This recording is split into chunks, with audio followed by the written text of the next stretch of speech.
Good morning to everyone. Good morning to everyone. Good morning to everyone. Can the parliamentary screening return the hosting rights to me? I made a mistake. Then I gave that person the hosting rights. Can he or she returns the hosting rights to me because I'm unable to do anything.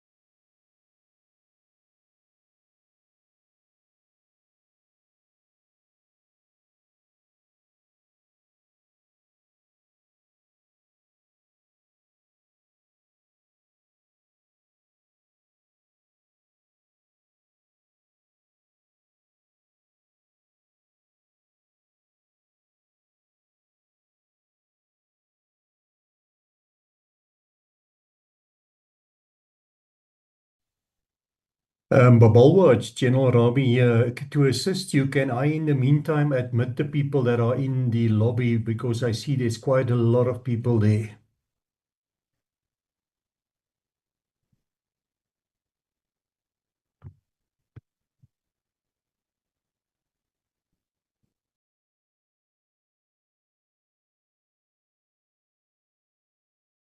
Good morning, General Ravi. Nicolette here. You can please assist. I'll really appreciate it. Yeah, I took the liberty to allow everybody in. We must just double There we check. go. Yeah.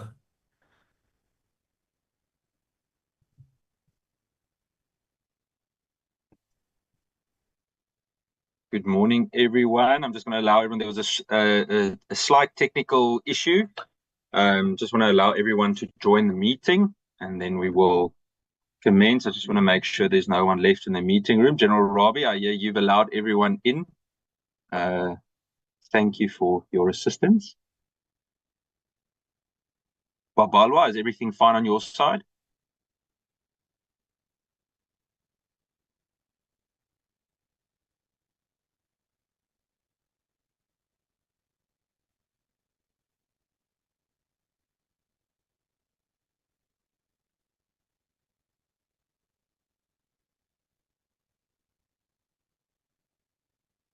Good morning, Chair. Sorry for the delay.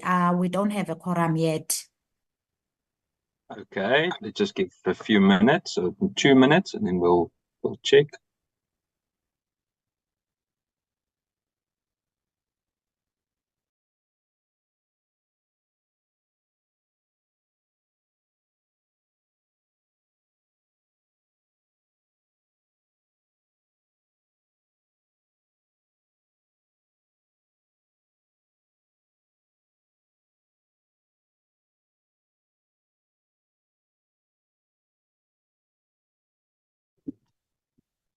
Good morning, Chairperson, or anyone on the platform. Do we have audio?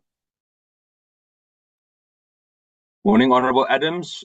You are audible. We had a small technical issue, but it should be resolved now. We're just allowing everyone to still join the platform. Cool, Chairperson. Thank you.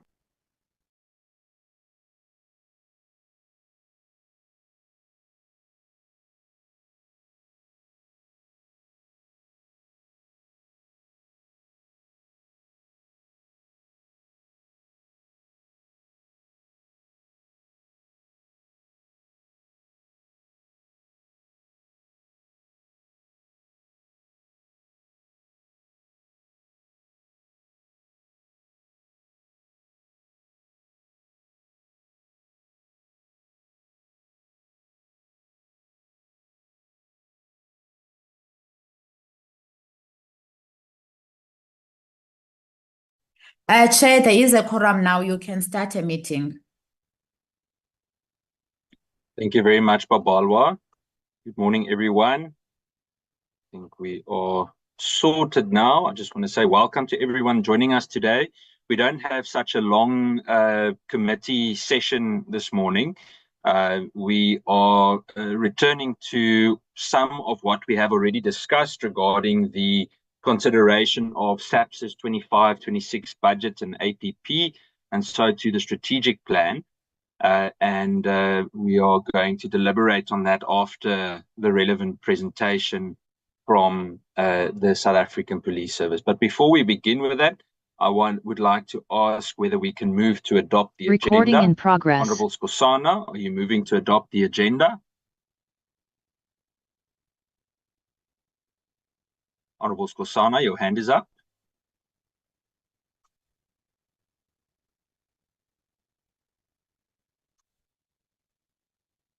I think Honourable Skosana is waving at us this morning.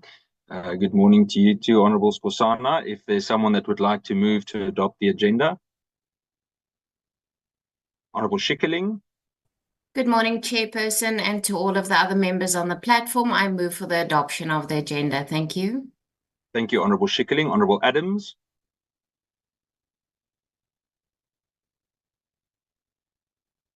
Oh, we lost Honourable Adams. Can I have a second to that? Honourable Kola Barnard. I second that, Chair. Thank you, Honourable Kola Barnard. The committee is making me feel like an auctioneer this morning. We can then go to the apologies. I would like to just send condolences or well wishes to Honourable Taibosh, who has been admitted to hospital, as he communicated to us this morning. Babalwa, any other apologies? Honourable Chair, Skosana, if I may just, oh, sorry, Babalwa. Honourable Skosana, just make sure you switch off your camera. There we go. Babalwa? Chair, I received the apologies from Dr. Boshiela. She will not be able to attend the meeting. She will be attending she will be leading the SAPS Youth Leadership Workshop in Pretoria. Rev Meshwa, he apologized. The minister is requesting to leave the meeting early at 12 o'clock. Mr. Ghana, he's attending the joint ethics committee. And Mr. Taibosh, he indicated to me that he's admitted to hospital. Those are the apologies, Chair. Thank you very much, Babalwa. Again, well wishes to Honourable Taibosh. Before we begin, I would like to just encourage everyone that we will try and keep the discussion orderly, as we discussed on Wednesday as well. And I look forward to a productive discussion today. I would like to ask the Minister of Police, Minister Mchunu, whether he would like to say a few words before I hand over to the National Commissioner to lead the SAPS delegation presentation. Minister?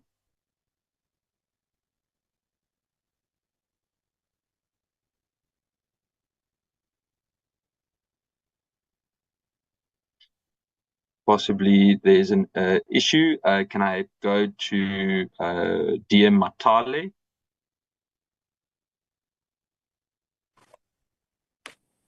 Morning, Chair. I think let's allow the National Commissioner to lead in the presentation. I know the Minister is connected. We might be having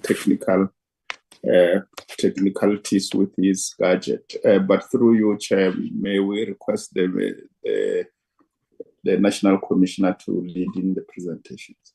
Thank you. Thank you, dear Matale. That's 100%. General Masemola, if I can then hand over to you and the team to lead us in the presentation. We do have adequate time, so but let's try and still keep within time. I know General Masemola has become an expert in this. General Masemola, over to you.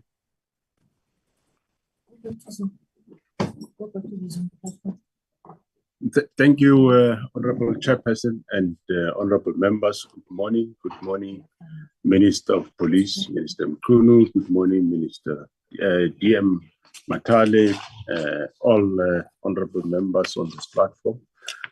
Thanks, Honourable Chair. We, as you are aware, we are retabling the strategic plan and the APP.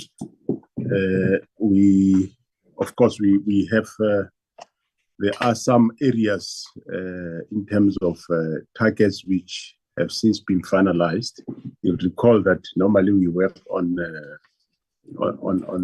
estimated targets before the finalization of the financial year. So now we had the opportunity to have the exact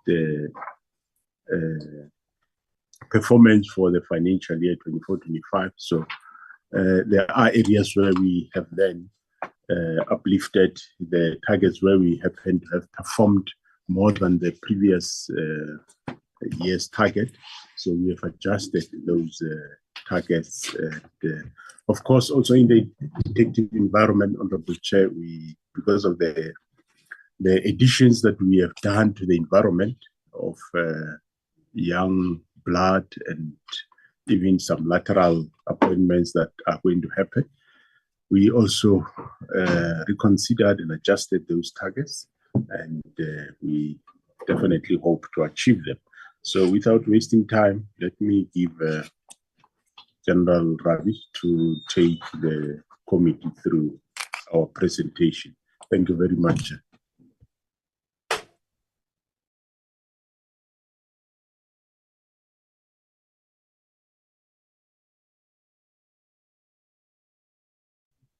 Good morning, Chairperson, Honorable Chairperson. I'm just trying to get everything working. Chairperson, Honorable Chairperson, good morning. Good morning to the honorable members of the committee, the Honorable Minister and Deputy Minister in attendance, the National Commissioner and the senior management of the South African Police Service. Honorable Chairperson, as you indicated, as well as the National Commissioner, the purpose of our presentation this morning is to focus on the retabling of our strategic plan and annual performance plan. And just to do a recap on the budget, the presentation is structured according to the background. We will just explain the retabling requirements and the factors that we had to take into consideration. And we will then also take the committee through an overview of the amendments that has been made. We will look at the estimates of national expenditure. Again, just to recap on that, there's a slight adjustment to one of the slides. And then also just to recap on the critical enabling factors that were actually also presented in the previous meeting. Honorable Chair, as far as the background is concerned, the leader of business, the Deputy President, gave all departments an opportunity to retable the strategic plans and APPs by the 13th of June, following the introduction of the Appropriation Bill and the Division of Revenue Bill. And this allowed the departments then to review some of the commitments and targets based on the final budget allocation that has been made to the department. As far as the vote is concerned, it remained unchanged compared to the initial allocation that was made to the department. Initially, Chairperson, we tabled our APP and Strat Plan on the 4th of April, and this was also then presented to the committee on the 23rd. Following the opportunity, we distributed the APP and Strat Plan again within SAPS with the aim to review some of the commitments and targets that we previously included. And we were also then requested to consider some of the comments that were made by the Portfolio Committee in our initial engagement. Specifically, we were focused on the detection rate that was emphasized as being too low. And what also allowed us then to reconsider some of the target was the availability of the actual performance for the previous financial year, as it was highlighted by the National Commissioner, and that will also then be used in the compilation of our annual report. So we have taken into consideration the actual performance of the previous financial year that we had to consider during the process of target setting, but we will indicate to the committee which of those targets were then affected. No amendments, Chairperson, were made to the strategic plan of the South African Police Service because following the analysis of the initial targets that were set, we were confident that all the targets and commitments in the strategic plan of the department have fully caters for the budget allocation that has been made to the department, as well as the fact that we had an opportunity to reconsider. When we look at the APP, certain performance indicators were amended due to the availability of performance result and the first engagement that we had with the PCOP, and considering the engagements that we had with SAPS management to reconsider or review the targets and commitments in our plan. As far as the estimate of national expenditure is concerned, I'm just quickly going to recap on this, Chair, because as I indicated, we were not really affected by this. And the E&E provides a strategic overview, the expenditure estimates and trends, while the APP refers to, amongst other, the resources aspect and overview of the 2025 budget and estimates the additional allocation that was made to the department over the current and the outer 2 years amounts to a total of 5,062 billion, and that included the additional allocation for the compensation over the 3-year period. That includes the adjustment in terms of the cost of living adjustment that has been introduced in the public service. And we also received an additional allocation of 219 million for the G20 events, 400 million for the 2026 local elections, and 34.8 million over the 3-year period for cost that relates to the activities of the ministry. The 286.23 million operational budget reductions, we've already explained that was introduced, that affected both goods and services, 229 million, as well as machinery and equipment, a total of 57.2 million. And then also to mention again that 150 million of the operational budget of SAPS has been shifted to the DPCI. The recap of the medium-term expenditure framework as it comes, or as it was reflected in the allocation letter, is displayed on the screen. I've already highlighted the baseline reductions as it is reflected in red, and the baseline increases highlighted in green, a total of 1.609 billion, 1.8 billion and 1.5 billion. And then the total MTF allocation 2025 amounts to 120 billion in the current financial year, 126 for the 26-27 financial year, and 131 billion for the 27-28 financial year. If one look at the spending trends in terms of the average annual growth over the periods, the historical periods from 21-22 up to 23-24, 23-25, we are looking at an average annual growth of 4.5%. And if one take into consideration the growth that is estimated in terms of the allocation that I've just explained, is a total of 5.8% average annual growth. And taking the whole 7 years into consideration, that represents an increase of 4.8% annually. The distribution in terms of the financial programs, it is reflected, it remains the same as what we've previously indicated. With the 25-26, I'm just going to highlight the current financial year, the estimates for that in the administration program, 123 billion, visible policing, 64 billion, detective service, 24 billion, crime intelligence, 5 billion, and protection and securities, 4.3 billion. And that represents the total 5 programs of the department, and it totals to 120.890 billion. And just in the last column in the table, that gives an indication of the distribution of the budget, with 19.1% going to administration, 53.3% to visible policing, detective service 19.8%, crime intelligence 4.2%, and protection and security services 3.6%. Chair, we take into consideration the economic classifications as it is indicated on the screen. The current payments amounts to 116.6 billion. That includes compensation of employees, 97.8 billion. Goods and services, 18.7. Then for transfers and subsidies, 1.3. Payments of capital assets, 2.8 billion. Buildings and other fixed structures, 670 million. And machinery and equipment, 2.1 billion. So distribution of the budget according to the economic classification, with 96.5% going to current payments. Just to highlight there, the compensation of employees, that represents an allocation of 81.0%. Transfers and subsidies at 1.1%. Capital assets, 2.4%.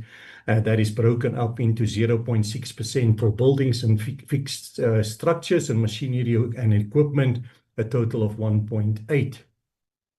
Chairperson, this is the slide that we have updated. This is the specific allocation that has been made to the respective provinces. And when we did the previous presentation, we have not received the final allocation. So that was basically a preliminary allocation. There has been some adjustments to the amounts that has been allocated to the specific provinces. And this slide has been updated, and the distribution, if one look at the total 7.1 billion that goes to the operational baseline budget of the provinces, with 921 million to the Western Cape, 367 million to Northern Cape, Free State 523 million, Eastern Cape 948 million, KwaZulu-Natal 1.1 billion, Mpumalanga 509 million, Limpopo 579 million, Gauteng 1.5 billion, and Northwest 543 million. So, Chairperson, that is just highlighting the specific amendments that has been made to the initial slide that we presented previously, that talks to the distribution of the operational baseline budget to the respective provinces. The breakdown of the compensation budget, just to highlight again the figures that are indicated there, with 71 billion that is linked to the wage bill. That includes salaries, pensions, etc. 3.9 billion to the cost of living, salary adjustments, 769 million for pay progression allowances, 3.6 billion, overtime 1.2 billion, rental and housing allowance 3.8 billion, medical scheme 11.8, and discretionary for all HR activities. That includes our post promotions, appointments, etc. That amounts to a total of 860 million. As far as the general remarks are concerned, just briefly, the personnel is still the primary cost driver in the department.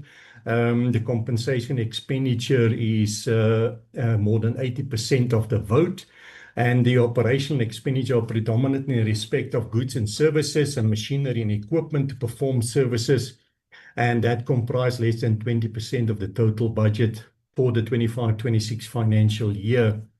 And essentially, we have three budget types that exist that we report on. It's the compensation portion, the operational budget, and then the capital portion.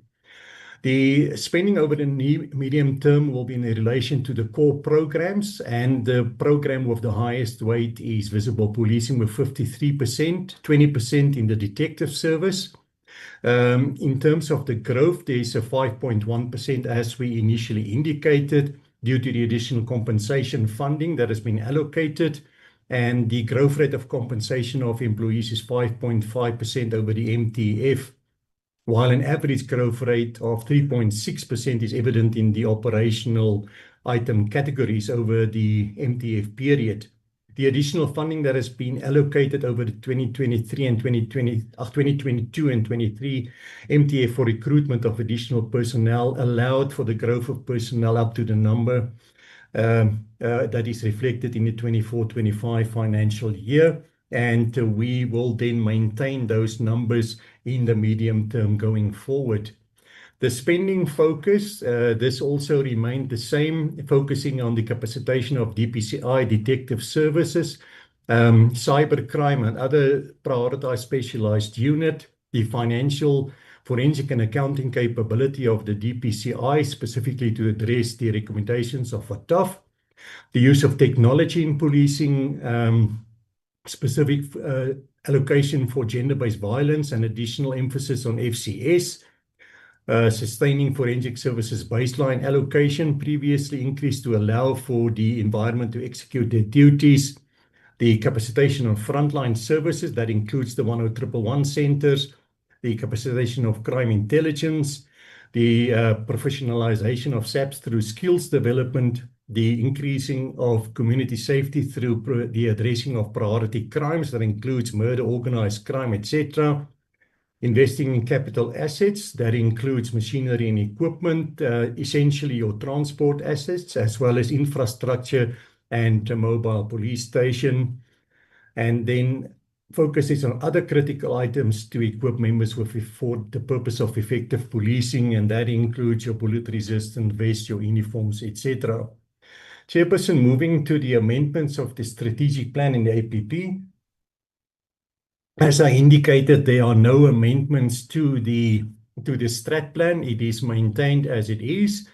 When one look at the program, specifically program 1, there are a couple of indicators, Chairperson, that are listed there where we have replaced the estimated performance with the actual performance that we have available now, but the medium-term targets were not affected. So the indicators that relates to the entry-level enlistments, the implementation of the integrated person management system, and network communication infrastructure upgrades, the establishment of new police stations and mobile contact points, the establishment of CCTV systems at sites, the audits, forensic audits, inspections, and the completion of the releases of the firearm control management system.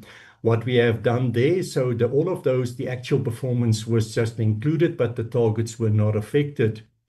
When one look at the targets that were affected, Chairperson, when one look at the number of SAPS-owned firearms confirmed as lost, we have adjusted the actual performance, and there was an improvement on the estimated performance that we previously included, as less firearms were lost than initially anticipated. So that was updated. The 10% reduction was retained.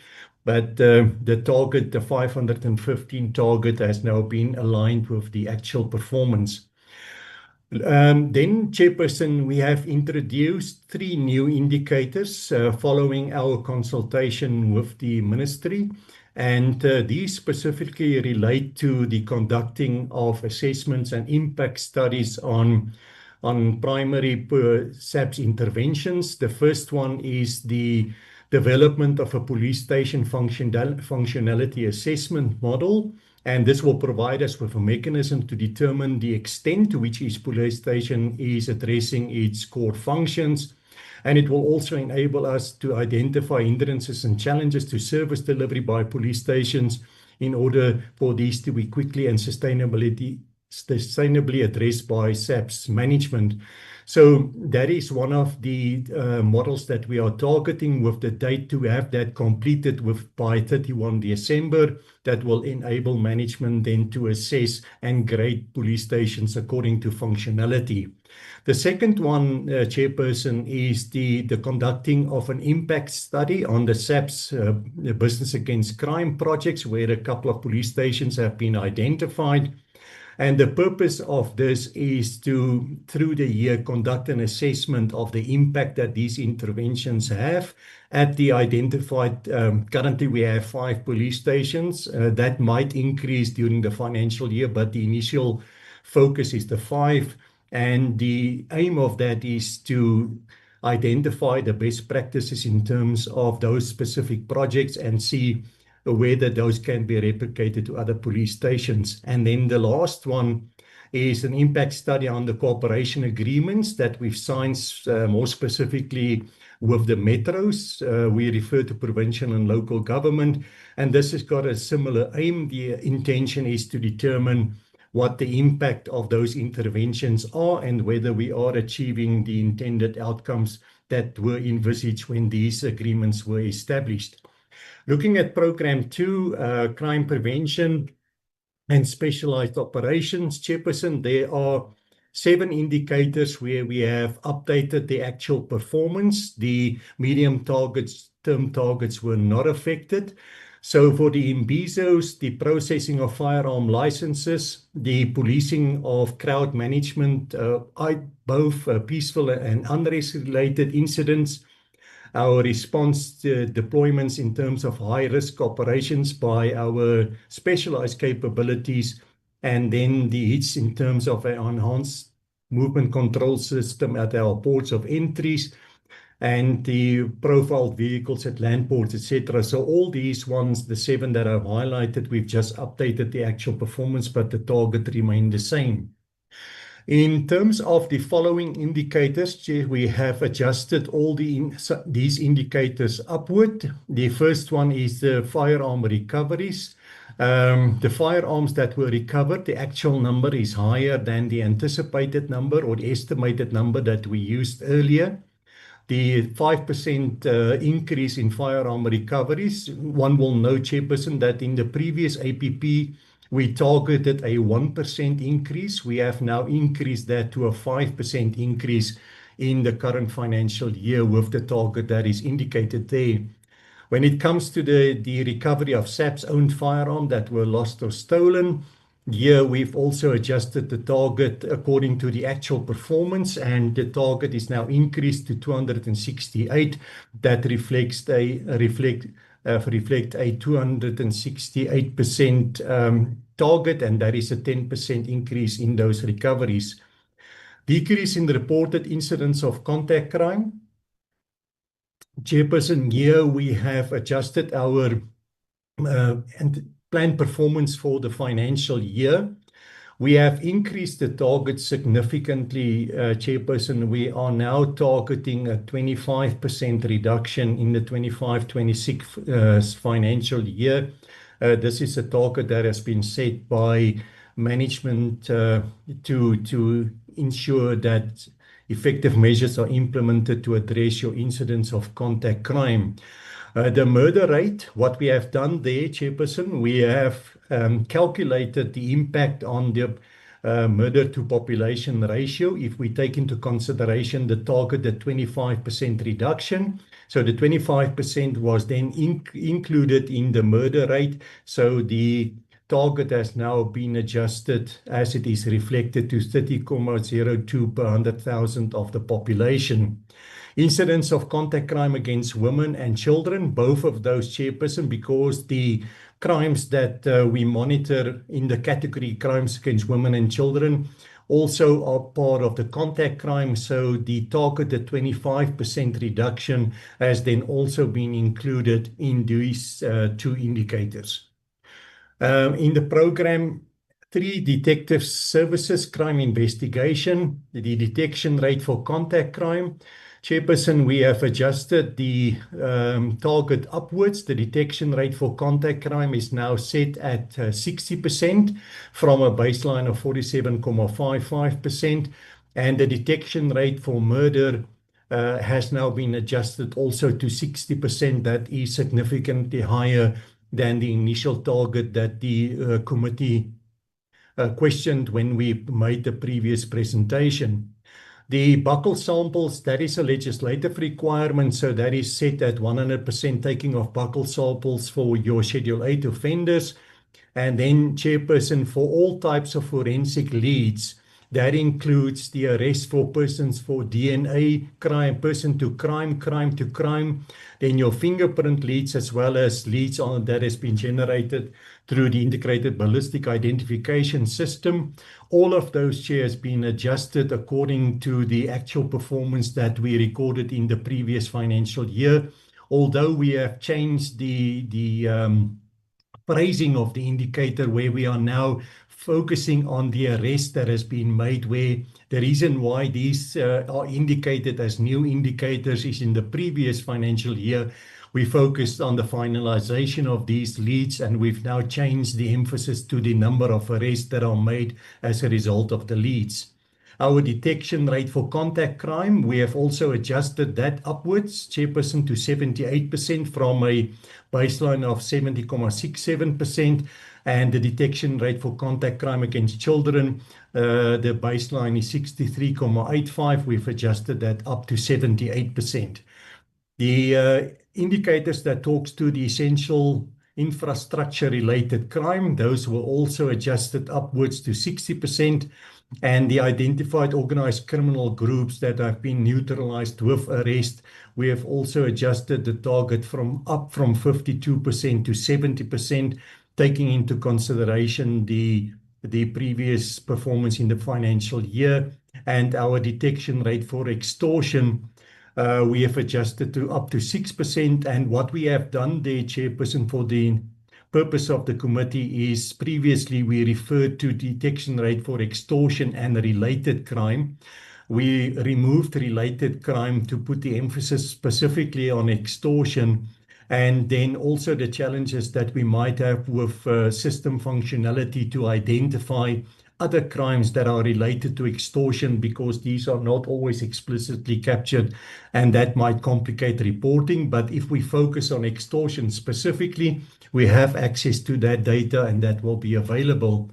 In the Criminal Record Center, we've updated the actual performance of the 2 indicators. That includes the result of trial that needs to be updated, and then also the generation of your original previous conviction reports. We've just included the actual performance there. And then the one that we've adjusted in the Forensic Science Lab is the number of forensic reports generated. This was an improvement following an analysis of the previous year's performance. We were targeting 25,000. And we have now restated that to 100,000, taking into consideration previous performance and the current operational production capability of that environment. As far as the specialized investigation, DPCI, is concerned, there are 4 indicators where we have updated the estimate, the actual performance, the percentage of trial case dockets for serious commercial crime, cyber-related crime, the serious organized crime projects, and the dismantlement of clandestine labs. All of those we've adjusted the actual performance, but the targets were not affected.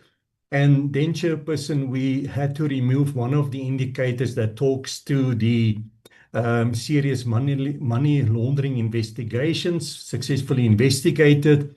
We have been advised after consultation with AGSA that we first have to go through a process of purifying and making sure that we have accurate and complete data available on the specific indicator. So the department took a decision then to address this matter and test it in the departmental AOP that is still applicable. And we will then, as soon as these technicalities have been resolved, include it into the APP again. In the crime intelligence environment, we have adjusted some of the targets in that environment, security clearances to 1,500, the ICT security assessments. We adjusted that as indicated, and there was an improvement also, as well as the physical security assessment finalized in SAPS.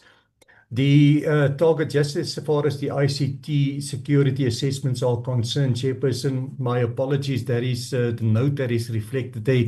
I see now that that is not correct. It is correctly reflected in the APP indicator description. We have adjusted that from 2,200 to 2,900. Protection and security services, the strategic installations audited, as well as the national key points that have been evaluated. We have verified the targets, and the individual strategic installations were specified. Initially, we were focusing on the percentage of those that were, that are specifically targeted for the year, which in sometimes is a portion of the total basket of strategic installations and national key points. We have just now quantified that as a concrete number, so 121 for strategic installations and 219 for national key points. Chairperson, then just again quickly going through the critical enabling factors.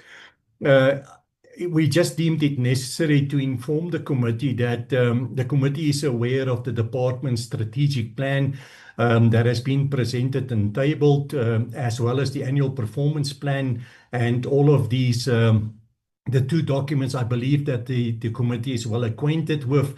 If one look at the APP, that is the critical document that we are always reporting on an annual basis, because it includes the specific performance measures that we as a department will be reporting on in a specific financial year.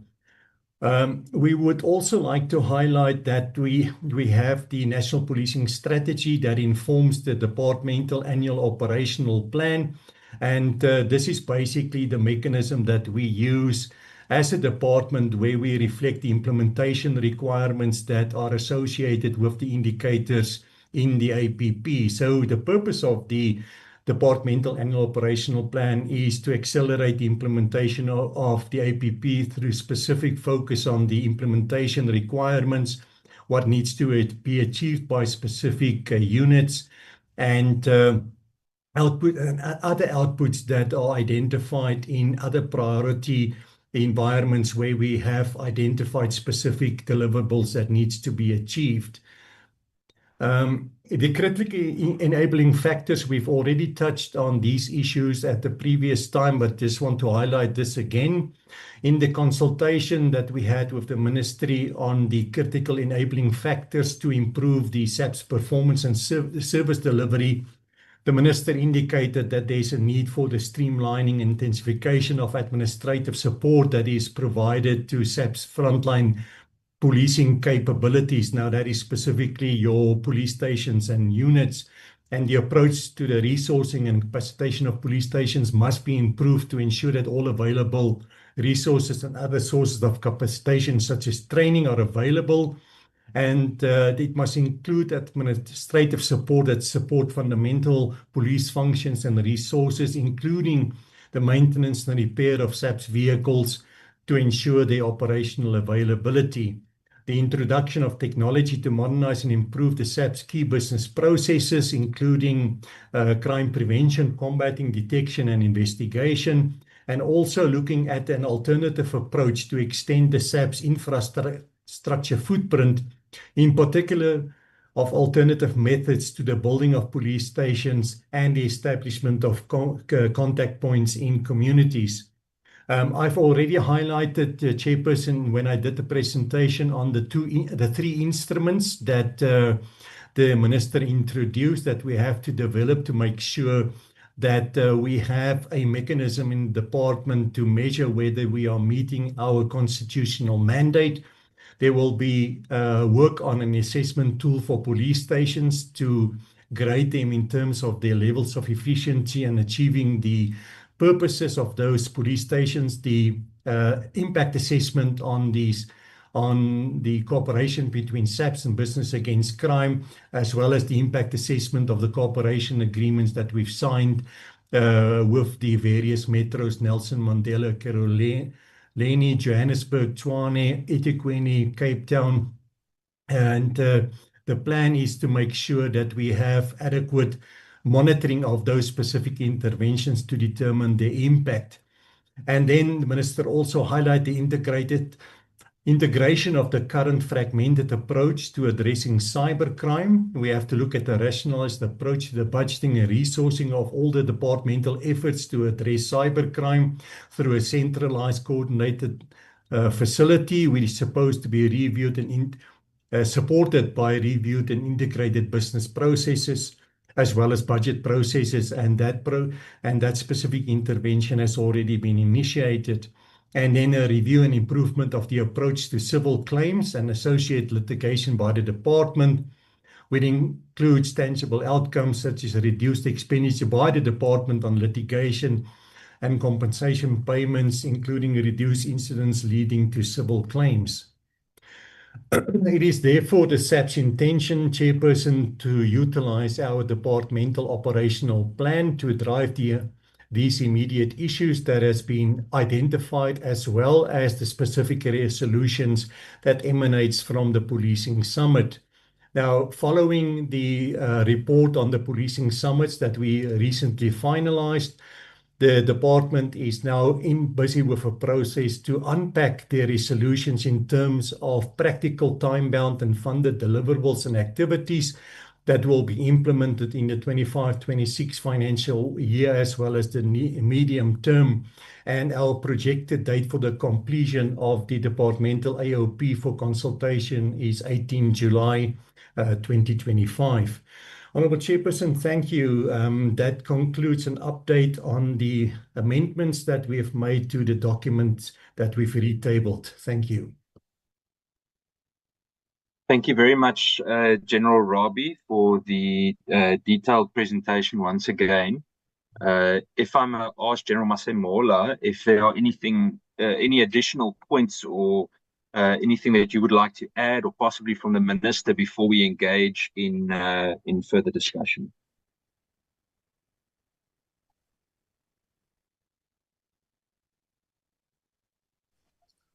Thanks, Honorable Chair. From my side, no, I think I'm okay. Thank you very much. Fantastic. Thank you, General. Colleagues, I'm then going to open the floor for discussion. I would like to remind you that we give 4 minutes to each person. We've increased the questions to 5 because every time I say 3, it ends up being 5 in any way. So let's try and stick to 5 questions, please, or comments, in order for us to be able to deal with everything. And I also want to encourage you to engage in discussion too, and that it's not only questions, that we can actually have a fruitful discussion too. I've noted the Honourable Kola Barnard. I've noted Honourable Schikkeling. I've noted Honourable Adams. You can continue raising hands. I will note them as I then recognise Honourable Kola Barnard to begin. Thank you very much, Chair. Yeah, as you know, I've served on this committee for I've lost count, 17 years or so.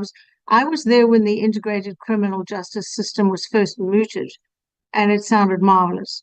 But General Rabi, through you, I suppose, after hundreds of millions, if not billions, what exactly do we have to show for it? The aim was that a victim would be able to track seamlessly the arrest, trial dates, incarceration, parole hearings, all the way down the line. Please outline what it is that's been done to modernize the systems to align with the goal of this reformed and integrated criminal justice system. All in the face of this budget review or process. Has that been in any way a success? The stories of stations unable to even lodge an e-docket abound. So fill me in there. And then I'm interested, and I'm not sure, is gender-based violence now a priority crime? Because this would be in face of the massive strengthening of the FCS units nationwide. That would be the result. But is it? I'm so scared that often it's lip service paid, especially when we have so many cases of police officers. In fact, one reported on today in my province of KwaZulu-Natal, where officers hid away. They actually put the rape victim in the cell and kept the perpetrator out. He's now been found guilty, and they're now facing charges. So it might be said, but is it in reality being dealt seriously within the SAPS? I know you are stretching out and you're strengthening your outreach into communities. I've been to many, many police days.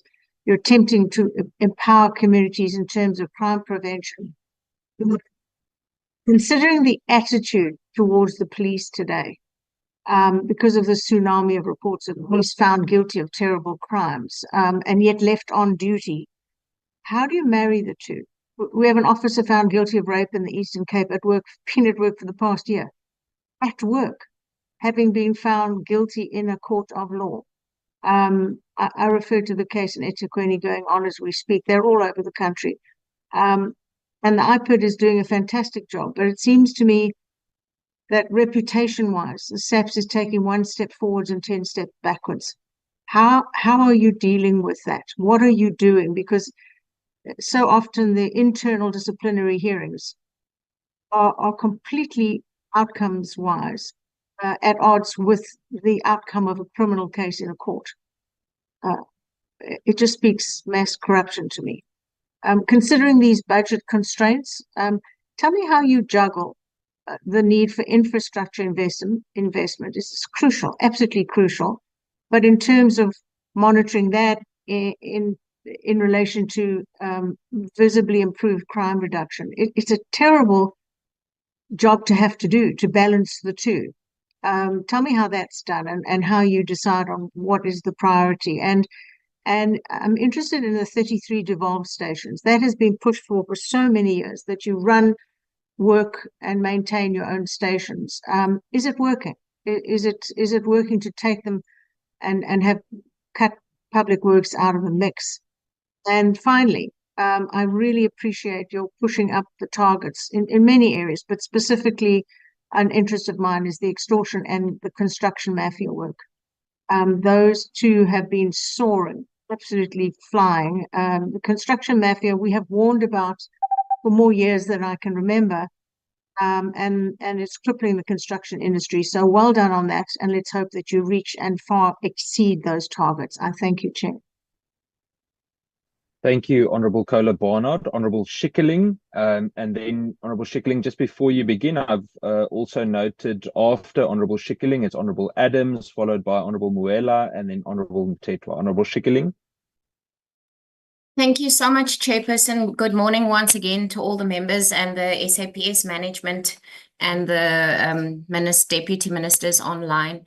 Thank you very much for the presentation. I also welcome the targets. I do have a concern though, Chair. In Program 2 Visbal, why was the crimes against women and children omitted originally? And why were these statistics not shown to South Africans? This is a big problem in our country.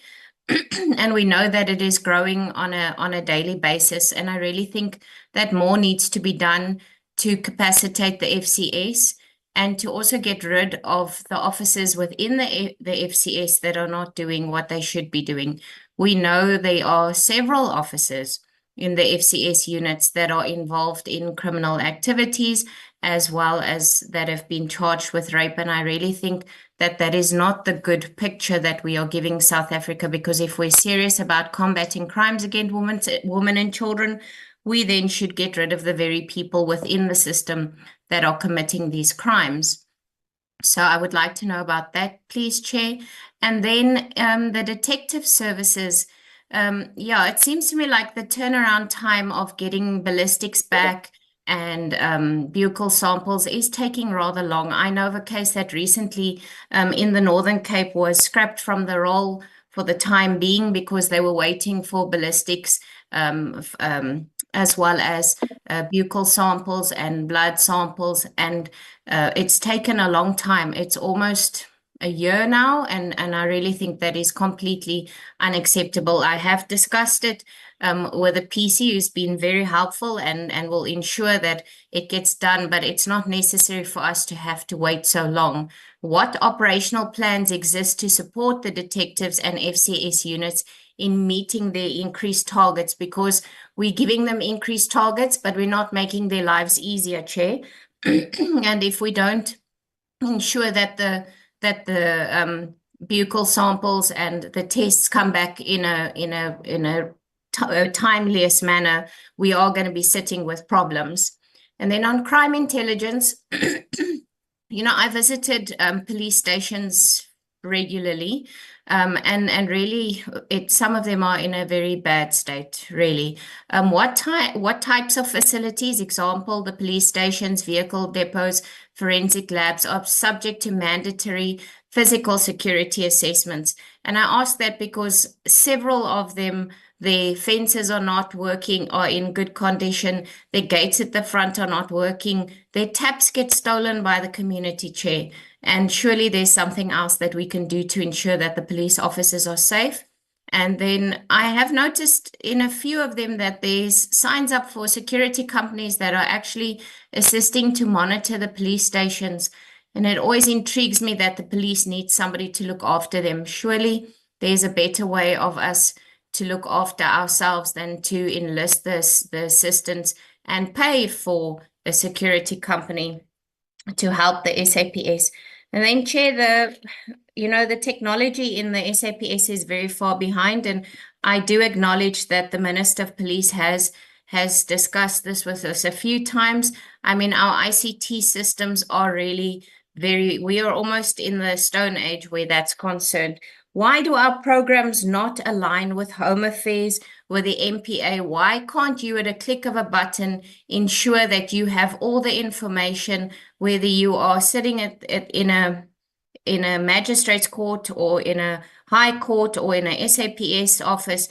If you put in the ID number, why can't these systems speak to each other? Why are they not aligned? It will really help the SAPS a lot, and I think it will put us a lot further into the modern ages than what we currently are. Chair, and then there is a backlog of outstanding security clearances, which has been acknowledged by the National Commissioner a few weeks ago. How will this impact the ability to reach their target of 1,500? And by when do they think that they will clear up the backlog? Thank you, Chair. Thank you, Honourable Schikkeling. I then recognize the Honourable Adams. Chairperson, thank you very much, and thank you, colleagues, and thank you, SAPS. I'm very well covered by the two ladies before me. Thank you, Honourable Kola Barnard and Honourable Schikkeling. I have one concern, Chairperson, and I'm just going to ask the question.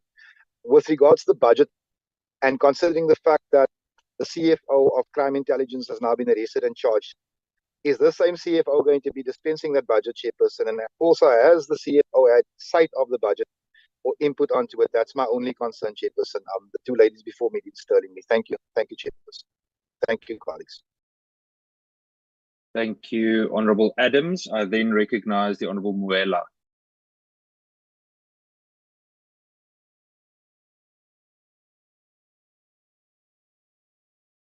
Okay, thank you, Chairperson, and greetings to the Minister in the platform and the DM, and also the SAPS generals who are in the platform. Let me also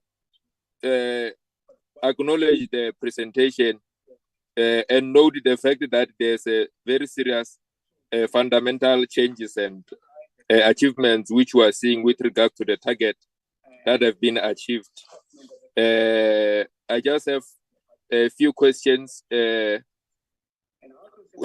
I want to pose. The first one will be, what are the causes of delays in the finalization of critical legislation, and what is the expected timeline to finalize and templing those critical legislation in Parliament?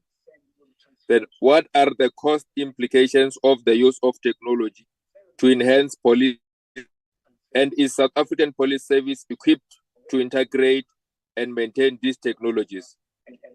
What remedial actions are planned in response to the audit findings? Then with regard to Program 1, I've got a few questions as well. What were the findings of past assessments, and have they led to measurable improvements in the functioning of the National Forensic DNA Database? What prompted the introduction of the indicator regarding human rights violation by the DPCI reports in the previous APP by the DPCI, and what are the most common violations reported in that regard? And also on Program 2, criteria are used to select the communities where Izimbizos are held for public participation. How is the impact of this community outreach events measured beyond the number of conducted Imbizos in a specific area? What is the process for developing response plans based on issues raised during the Izimbizos or public participation that are held in that specific areas? Then lastly, with regard to program 3, what methodology is used to compile the ICVPS implementation progress reports? What are the key components of the knowledge and information management strategy?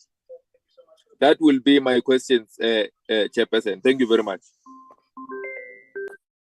Thank you very much, Honourable Muela. I then recognize Honourable Mtetwa, followed by the Honourable Sokopo, and then the Honourable Skosana. Honourable Mtetwa. Thank you, Chair. And good morning to everyone. Chair, I want to find out when SAPS speaks of detection rate on murder, is it relating to preventative measures to prevent murder from occurring, or is it detecting murder after it has happened? That's my first question. My second question is how does the SAPS verify the quality and reliability of the clearance processes, especially for members in sensitive or high-risk positions? And the third one is, what measures are being taken to improve turnaround time and quality of ballistic analysis?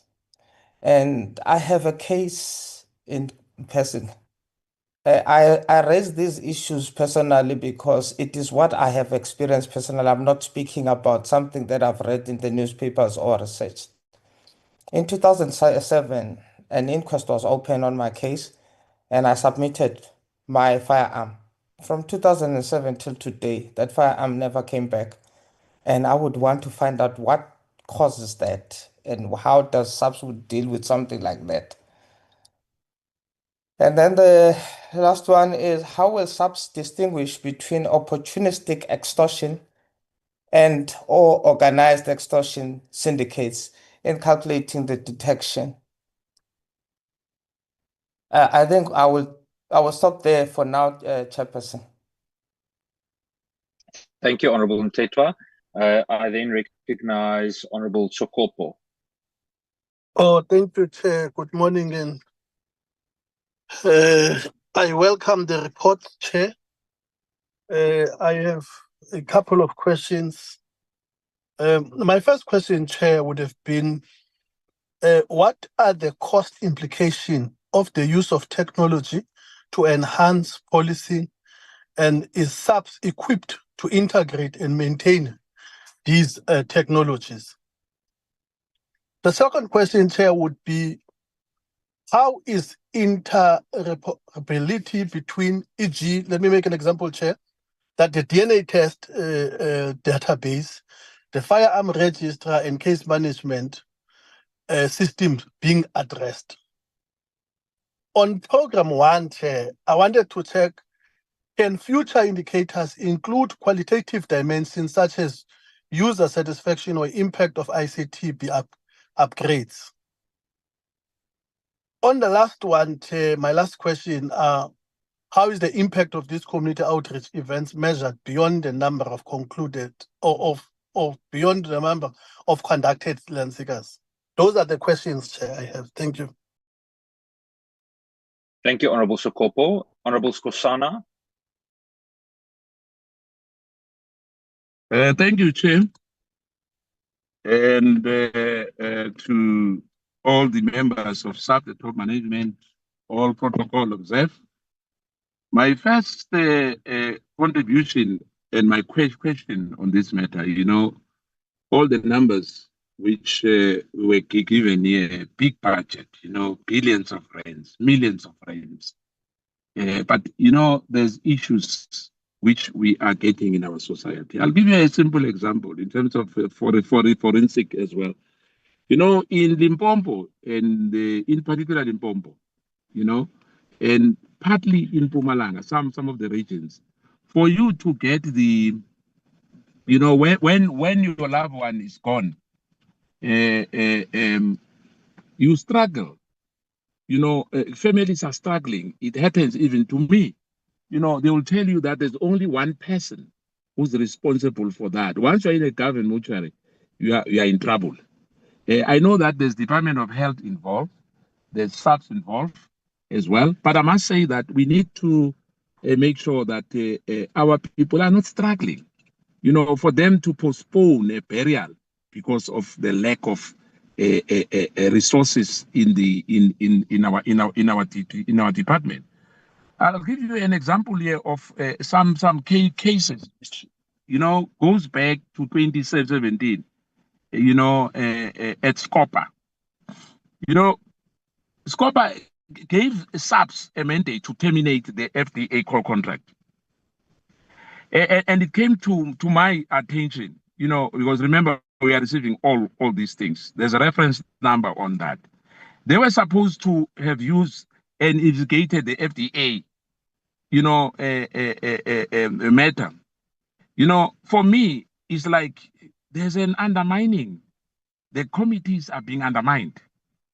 I'm also asking for the minutes of that core committee, which I will have, but I think what they told us that they were sent to SAPS, but I'll try to get it from the other committee as well as SCOPA to say what happened to that, because the recommendation was very clear that that contract has to be terminated, and we are told that was not done.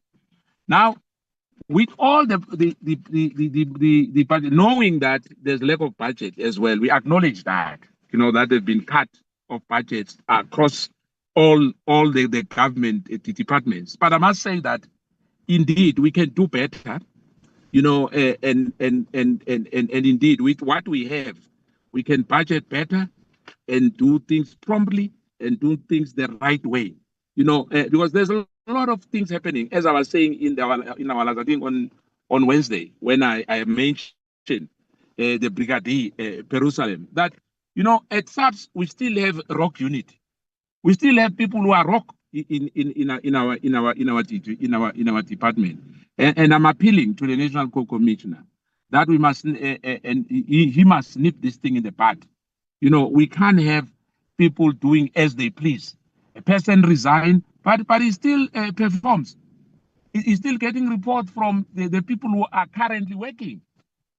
So I'm saying, with all these figures which today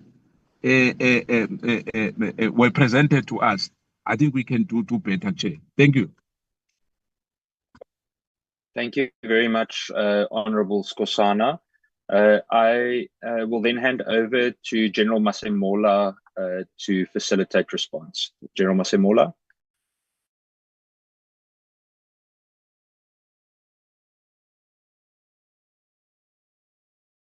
Thank you, Honorable Chairperson. Thanks. Let me start with questions of Honorable Barnard with regard to the integrated justice system. I think there was a question also from another member regarding the integrated justice system. It is managed by the Department of Justice, which they have appointed a director that is looking at the integration of all the departments from SAPS, NPA, and Justice.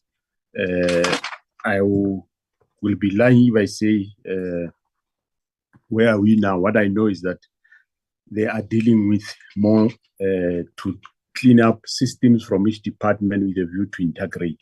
So that one can come back with a complete feedback with regard to that.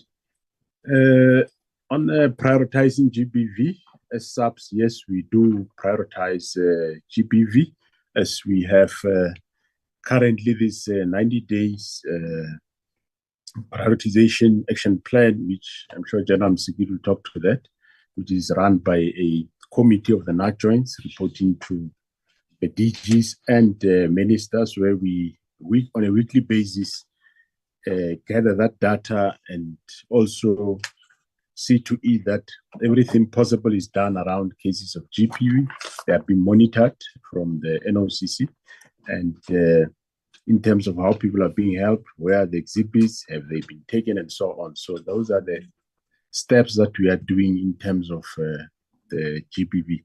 Of course, every year, Honorable Barnard, to recall, we do give personnel to FCS. Last year we gave, and this year again we will be giving numbers to the FCS. There are a number of detectives that are already in college as we speak, which include the FCS members. So General Sibia will talk on that, but we have currently planned for this financial year 1,416 that will go for training this current year.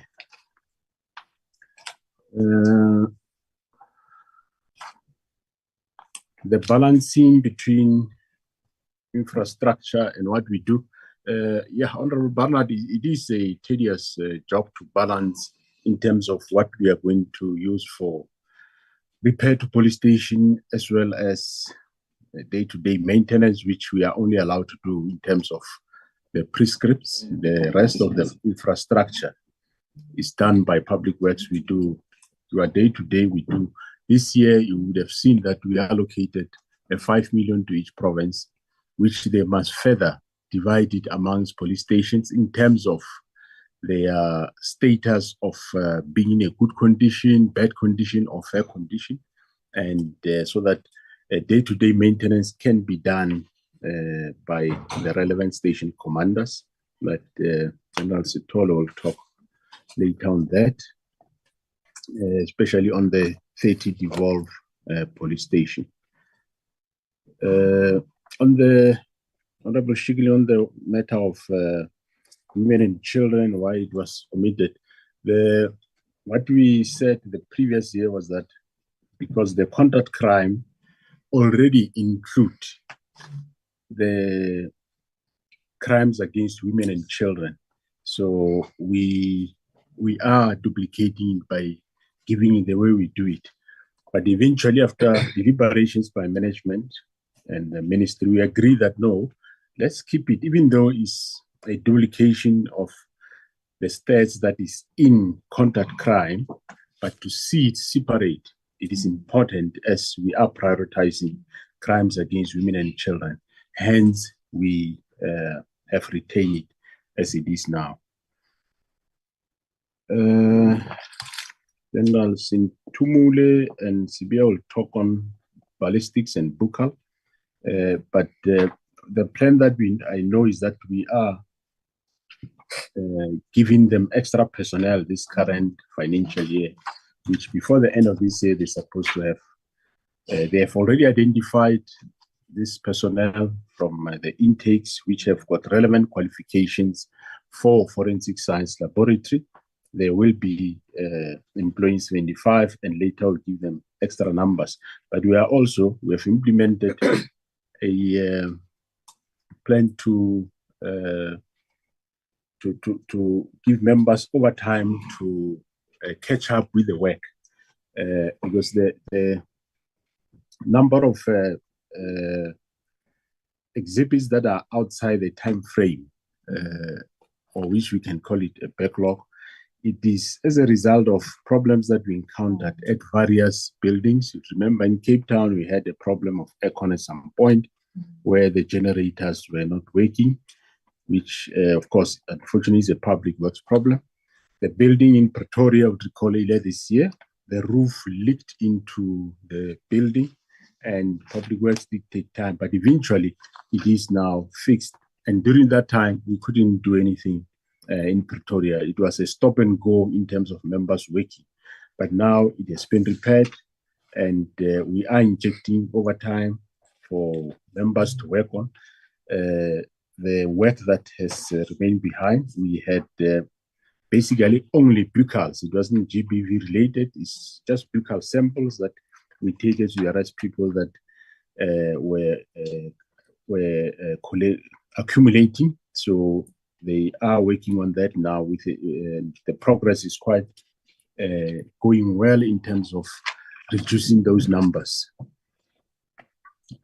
Security at police stations. Well, on the devolved ones, we do the fencing, but there are those that we unfortunately don't do is public works. Both the protection and security services, the advisory services, as well as the crime intelligence, they do security assessment of those buildings. But the area where we shortfall sometimes, it is the implementation. But that which belongs to SAPS or which is devolved, we do undertake the security measures of installing fences. But unfortunately, some do delay where they are done by our other sister departments. For example, the Msombogu police station in the Eastern Cape, communities pass through the police station to take a shortcut. And there's been a contract there which started 4 years ago, but in 4 years they can't even erect a fence. So I engaged them that rather let them give it to us so that it's just putting a fence, which we can do ourselves. But unfortunately, the delegation or devolvement of that authority is always problematic. But General Stoll will talk more on those that we are fencing ourselves. Honorable Adams, on the CFO contributed, yes, the CFO did contribute to the budget, which we don't see anything wrong with that. The budget is not done by one person, it's done by various people. And even now, there will always be somebody taking care of that work. The expected timeline in terms of finalization of bills, Honorable Moela, I'm aware that the SAPS amendment bill was in cabinet yesterday, and it did went through. I'm sure it's on its way to Parliament. So it is driven by the Civilian Secretariat of Police and all other legislations of SAPS. They are managed through that department. But this one I'm aware on its status as to where it is. Criteria for imbizos, we normally look at what crimes are a problem in a specific area. For example, let's take Orange Farm. Orange Farm in Gauteng is a problem. Is a area that have got a problem of use of liquor. Number one. Number two, GBV. So if we want to do awareness of GBV, then surely we will not then go to Waterproof in Pretoria or go to Sandton. We will go to Orange Farm. That's how we categorize or determine where. So we look at the type of crime that is happening in that specific area, and we do an awareness. For example, on stock theft, we know Gauteng is mostly your outlying areas in Gauteng and south of Gauteng where you have a problem of stock theft. So you won't go for CBD Pretoria to do awareness on stock theft. General Mamuteti will answer on ICPVS.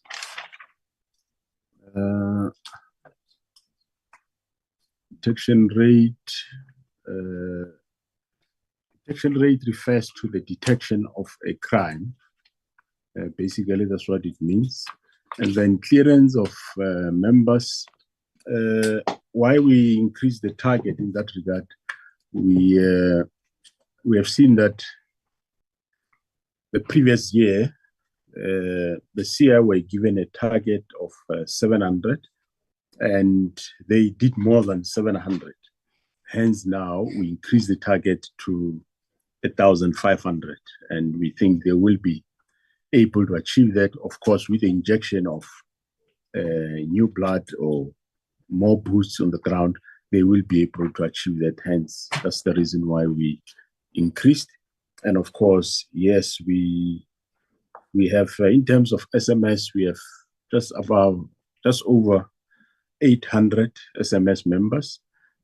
In that 1,500, they will be able to do all the SMS members, because currently, not that all are not done. Majority has been cleared So they will then be able to finalize all the SMS members this current financial year, and also do some of our sensitive environment like your finance, supply chains, and TMS.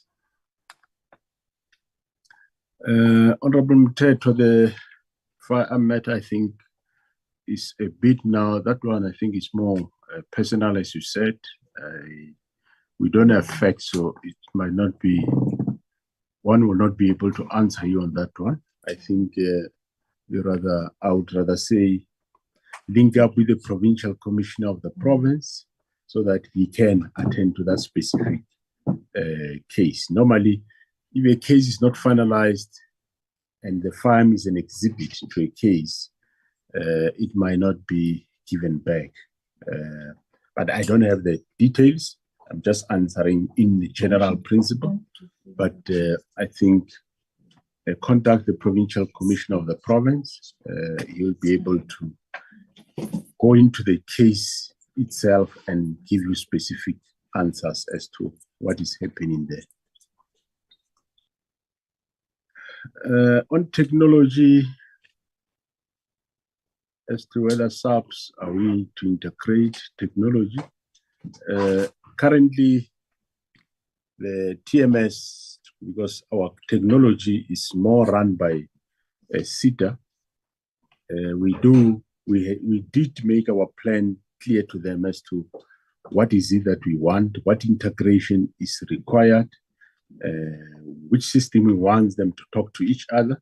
So they have, to an extent, some are integrated, but there are still those that are not integrated, which SETA and TMS will have to finalize, but General Teresi will talk more on that. And then on the firearm database or ballistic database and DNA database, the integration of that, no, they don't.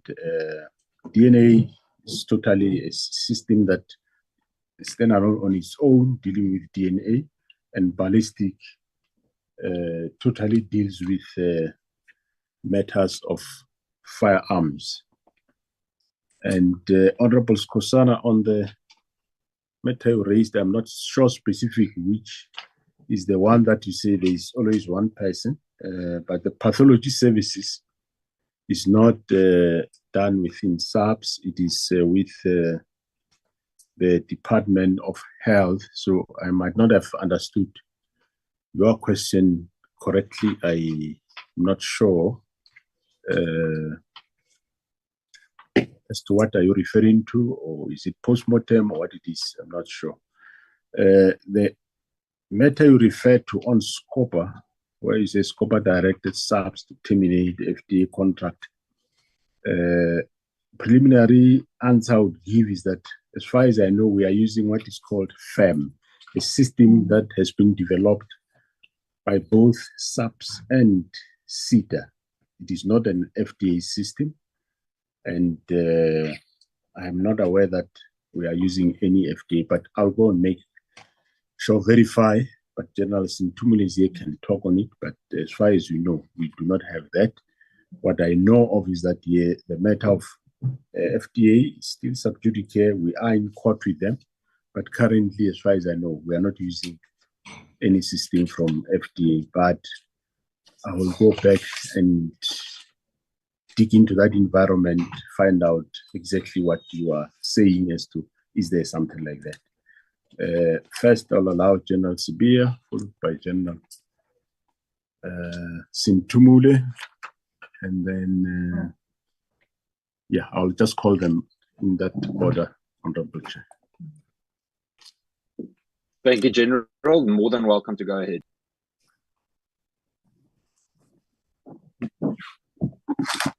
Thank you, Chair, and a very good morning to yourself, Chair, and members of the committee, and Honorable Deputy Minister, National Commissioner, and colleagues. Very good morning. I'm responding in relation to the capacitation of the FCS unit. In order to enhance the operational capacity of the Family Violence, Child Protection, and Sexual Offences unit, Approximately 500 detectives have been allocated from 2 recent national intakes. From the first intake of 1,719 detectives, 15%, which is almost 255 detectives, were assigned to FCS units distributed across provinces as follows. The Eastern Cape was allocated 19, Free State 23, KwaZulu-Natal 17, Limpopo 21, Mpumalanga 45, Northwest 32, Northern Cape 14, and Western Cape 84, with Gauteng receiving no allocation. From the second intake, 1,375 detectives, 18%, which amounts to 245 detectives, were allocated to FCS units with the following provincial distribution: Eastern Cape 56, Free State 20, KwaZulu-Natal 87, Limpopo 34, Northern Cape 32, and Western Cape 16. While Gauteng, Mpumalanga, and Northwest received no allocation, the strategic deployment aimed at bolstering investigation capacity in cases involving gender-based violence, child protection, and sexual offenses. Thank you, Chair. General Sintumela will continue in relation to the Bakar samples.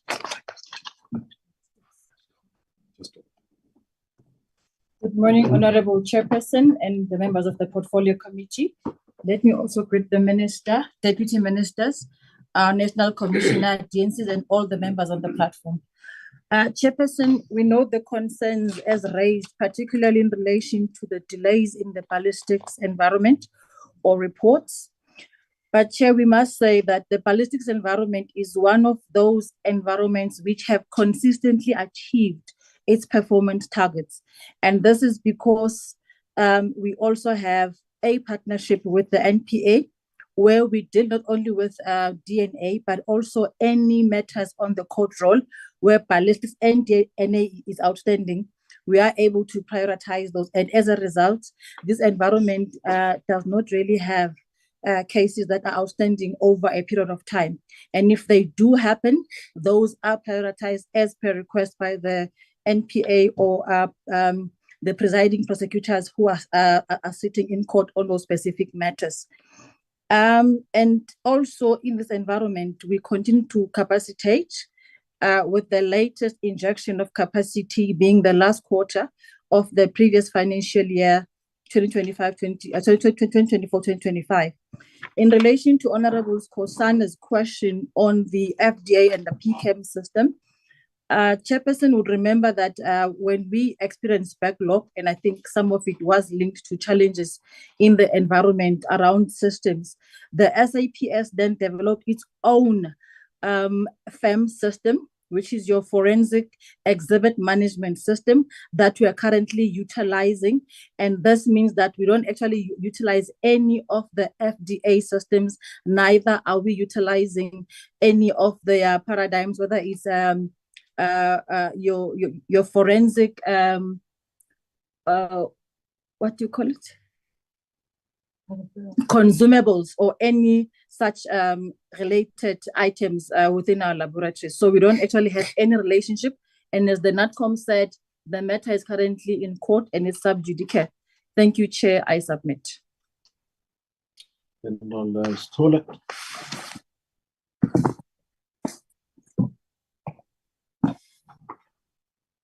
Thank you, Chair. Thank you, and let me greet the Minister of Police and the deputies and the National Commissioner and all the colleagues, generals that are on the platform. Maybe firstly, just to indicate in terms of the maintenance of police stations, the devolved police stations are 300, not 30. It's 300 that we have. We use the funding from the accommodation charges that we pay to Department of Public Works. The remainder thereof then becomes our funding for the maintenance of police stations over and above the day-to-day maintenance that has been allocated by the CFO. We execute projects, plan maintenance projects at police stations. What we also have targeted in terms of the maintenance is to open the cells at police stations that are closed due to condition for the devolved police stations. So for the current financial year, we have 5 plan maintenance projects under execution, and we've got 33 that we are targeting to open in terms of the detention facilities. With regard to the security upgrades at police stations, I just want to indicate over and above what the National Commissioner has indicated that we do have a problem in terms of the leased buildings, where we since have been writing to DPW to negotiate with the landlords in terms of upgrading security at police stations, which we have not received any response. The security upgrades approval that we've been given by DPW excludes the other buildings occupied by SAPS, like the FSL and all the other non-functional accommodation. We have finalized 10 last financial year, and we are really focusing on the issue of the perimeter walls and the CSC and the issue of the vehicle and pedestrian gates. We are focusing on those security requirements at police stations, so we can give the numbers in terms of that. We've done more than 200 already police stations that are devolved and non-devolved in terms of security upgrades. We have received additional funding from the CFO, 100 million over and above the capital works project budget that was allocated, and will increase in terms of our priorities and targets for the security upgrades at police stations. Thank you, Chair. Thanks, Honorable Chair. General Buthelezi on the IT.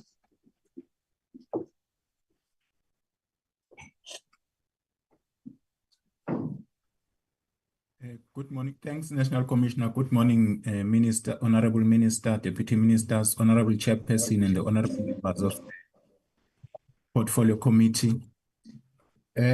Chairperson, on the issue of the e-docket, it is currently under development. We need to have the electronic docket. SITA is currently developing the solution. On the question of Honorable Strickling, why are the SAPS systems not aligned with DHA systems? We are implementing the IPM Integrated Person Management System, which integrates with the other systems, fully integrating with the Home Affairs system, where the details of the person are immediately available on that system. There are other integrations that we do as and when the business raise the need for the integration. It's the ongoing process, but the Integrated Person Management System covers all the integration with the Home Affairs. On the cost of the implication, the technology in SAPS, it's the program that runs over the years, but for the current financial year, we have the 3.4 budget that is planned for the implementation of technology. But the breakdown over the years, if the committee wants to have that details, it can be prepared and submitted to the honorable members of the committee. In terms of the equipped implementation of technology, whether SAPS members are equipped in implementing technology, yes, we do have the capacity, even though it's not enough. But at the moment, due to the act that we must do the implementation of technology through SITA, we do that in conjunction with SITA, but we do have the capacity internally, even though at the moment it's at the limited scale. But we are able to do the implementation of technology and also the development of the technology. I think I covered the questions that were raised that were outstanding, Chairperson. Thank you, NASCOM. Thanks, Chair. General Mamuteti, ICVPS. Thank you very much, National Commissioner. And good morning to the Chairperson and the members of the Portfolio Committee, the Minister and Deputy Minister, the senior managers on the platform. And maybe just to indicate that the Integrated Crime and Violence Prevention Strategy touches across all the aspects of all the programs within the South African Police Service. As a result, from the strategy, we have identified the elements that are very relevant to the SAPS, which are then linked to the different programs within the SAPS for the implementation in line with the plan that we are having. So as a result, because it touches across all the programs, it is coordinated by the strategic management, where each program, through the divisions that have been allocated to the program, they will then submit the necessary progress report to strategic management for consolidation as a quarterly report for the purpose of monitoring. So in that regard, the quarterly report that will be submitted or that will be used for monitoring will be consolidated by strategic management. And that is what I think it has been asked in relation to the strategy. Thank you very much, Mr. Commissioner. Thanks, Honorable Chair. I think that is all. Just a correction, Honorable Chair, on the question asked by Honorable Adams. The budget, this budget that we are tabling today was prepared by the CFO, Lieutenant General Impani, not Major General Shaba. He is responsible for the Secret Services account. I'm sure that question will be handled there. Thank you very much. Thank you, General Masemola. I've already noted the hand of Honorable Skosana. If I may take further hands for the next round. Honorable Skosana, if it's okay with you, I would like to give the Minister an opportunity to speak as well, just before we go into the next round, because I think there are potential points of clarity. Minister Mkhunu. Thank you very much, Chair. Just a few points, 3 points in the main. One, on the integrated system, particularly between Home Affairs, SAPS, and Justice, it's a matter we intend practically putting on the agenda when we meet the two departments. Home Affairs and BMA are coming on the 2nd due to their postponement. Apart from border, we want to discuss how we can at best intensify what has been responded to by General Tillys. But there is also an outstanding bilateral meeting with the Justice, who are identifying critical issues that we'll have to meet on. One of them is this system. In fact, it also calls for inclusion of correctional services. There is a great need for that kind of effective integration to make it holistic.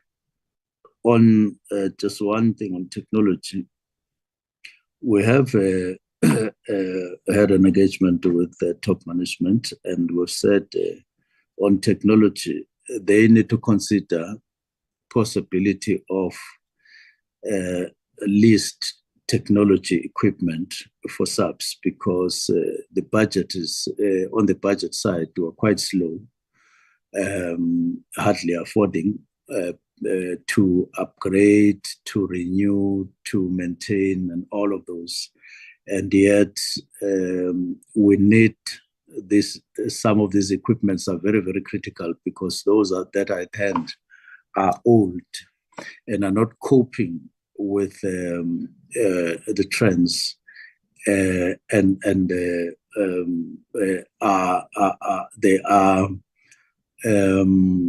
obstructing some of the work that police would want to do when you look at police that are on the field, confronted with day-to-day problems.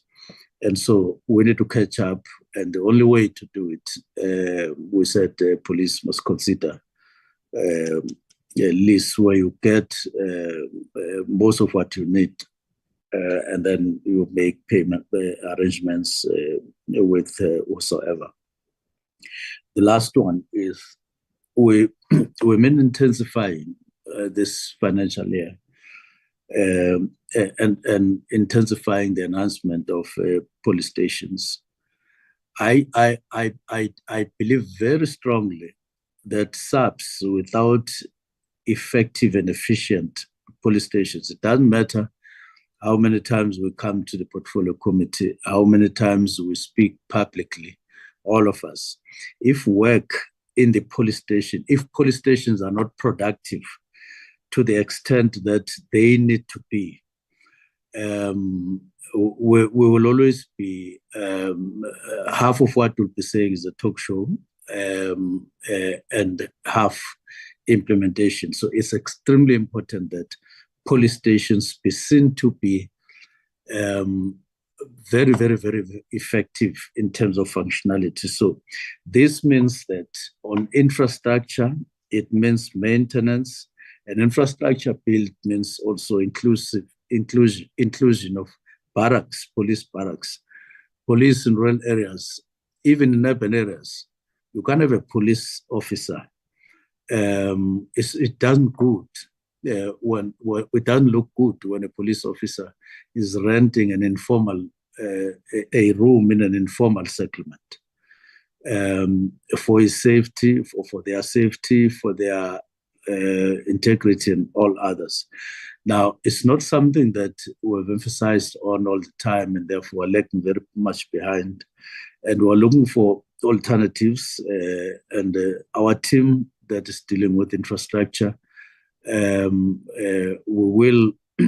are going to hold a meeting with top management at the end of July, where there will be accounting in terms of the percentage to completion. They normally give just ordinary reports. We're building this number, but we will be expecting unpacking to the extent that this police station that we're building, we started on such a point, we're at this percentage to completion. There have been this or that delay and so on, so that we can measure the effectiveness of our program on building police stations. But we are looking for alternative ways of speeding up infrastructure, both police stations and barracks for police. And then it's maintenance. Then it's a system for police stations. Police stations need to base their functionality on a particular chosen system, which is something that we discussed at the summit, that we now need that so that we can measure easily, as the plan was presented earlier in the presentation. Then it will go to the fleet. The fleet management system for police stations is not effective, in the sense that, for an example, when recently I went to Lusikisiki, the police station commander told me that, look, when you have a car broken mechanically, the service provider is somewhere in Pretoria. He will tell you that he's got to wait until there are 15 cars in the Eastern Cape that need to be repaired, and then he will go down. If there's one car or two cars, but one car in a police station like that one means a lot. You can't wait for 15 others in some other area. So we have called the National Commissioner to improve the system here by decentralizing, and we will be then receiving progress in that regard on fleet management, including just repairing a tire of a car. You can't send many emails just to repair a tire of a car if you want to keep police stations working and functional. Thank you very much. I wanted to make comments on those systems. Thank you. Thank you very much, Minister Nkunu. I've noted the hands of Honourable Skosana, Honourable Mtetwa. Any of the other honourable members that would like to say something? Honourable Skosana, you're welcome. Thank you, Chair. I just wanted to say that perhaps the issue of the forensic, between the Department of Health and the Police Department, the delay is not only the Department of Health, the pathologists, is the forensic from the police, which causes delay. And I just want to make it that clear. It's not only the Department of Health. Number two, what I've spoken about the FDA issue, which now is no longer used by SAPS. I was asking because there was a case in 2017 case number 23/3/1/2/10 of 2017. There was a clear mandate from SCOPA. I'm not sure whether the National Commissioner said that the matter is sub judice. If I hear him well, I think he was saying he was talking about that matter. But I was talking about that matter in particular because the SCOPA at that time, there was a clear recommendation, which was sent to the National Commissioner General Stolle at that time. And my other issue, Chair, was that as I was talking about the rock unit in the police, that they are still torturing people. There's a matter which was reported as well of Sunel. The case number was open, was 160/04 of 2021. My question is very, very, very simple, because remember that the IPD as well, this is directed to the minister.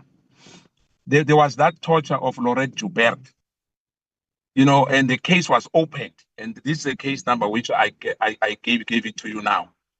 And my last question will be, when a police officer resigns and joins ID or IDEC, does he take his cases with him while appointed by SAPS?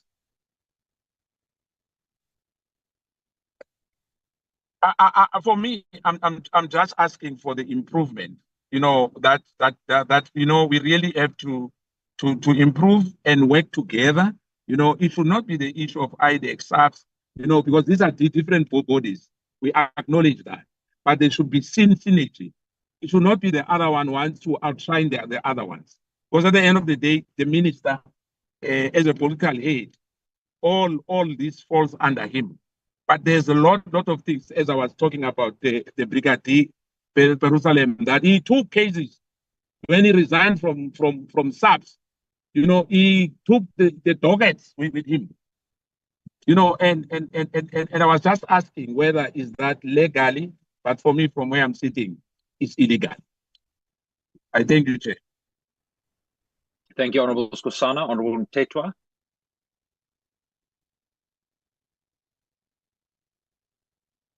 Thank you, Chair. Yeah, Thank you, Chair. I want to reiterate my question again on the issue of detection of murder rate, detection of murder rate, or is it early detection? Because I don't think that was answered. Maybe I should ask one question and just leave it there and then wait for another chance to ask. Because even in our previous sitting, certain questions were not answered. I was asking whether the detection rate on murder, does it refer to detection before the murder occurs, or is it detection after the murder has occurred? And second to that, now that the minister is also here, I want to go back to the question that I asked the other day, to say on top of his list, when he's sleeping, when he's walking, what is it that he would say, if this could be achieved? I heard him speaking about police station, which is quite correct, that if police stations are not efficient and doing their job, then we can speak until Jesus Christ comes. What would be this ideal thing that he would say, if this one thing could happen? I know that we can fight, we can be able to win the battle against crime. And the third question is, again, I want to emphasize this. When I mention personal experiences with police or cases, remember that I did indicate, and I know that Deputy Minister Castle Matale knows this, because he's one person that I would always contact him when I have these issues, wanting to help society, community, people about issues around police stations and police. When I mention personal experiences, I'm not relating to my case and saying, please help me with my case. I was making an example and also giving you that assurance that it's not something that I hear people talking about. I personally have heard experiences on that. And I'm asking generally, what could be the cause of a firearm? 2007, we are now in 2025. Nothing has been said, no case has said, no report back. This is just commonly a question I'm asking. What is the cause? Wouldn't this be one of the reasons that we have firearms that are loosely handled by criminals, because maybe police take these firearms and not return them after ballistics? And where would that firearm be?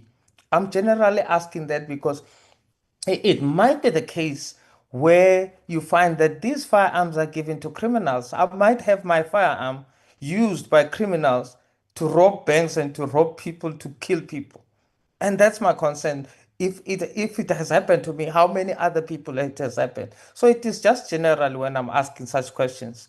And then I would also like, Chair, that following that, the previous cases that I mentioned about Mondio, and I got a very terrible answer or response about that, which referred that, which did not confirm the quality assurance, because whatever that General Sibia was talking about, it's totally different cases. Totally, it's not what I know about those cases.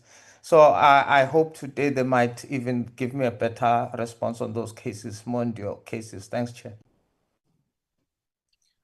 Thank you, Chair, could I? Tetwa. Yes, Minister, you're welcome. Thank you so much. While it is still fresh, the first one, you will remember, Chair, that in the last portfolio committee, I did make an effort to respond to the honorable member on priorities, and let me repeat it. The ministry's priorities is not one.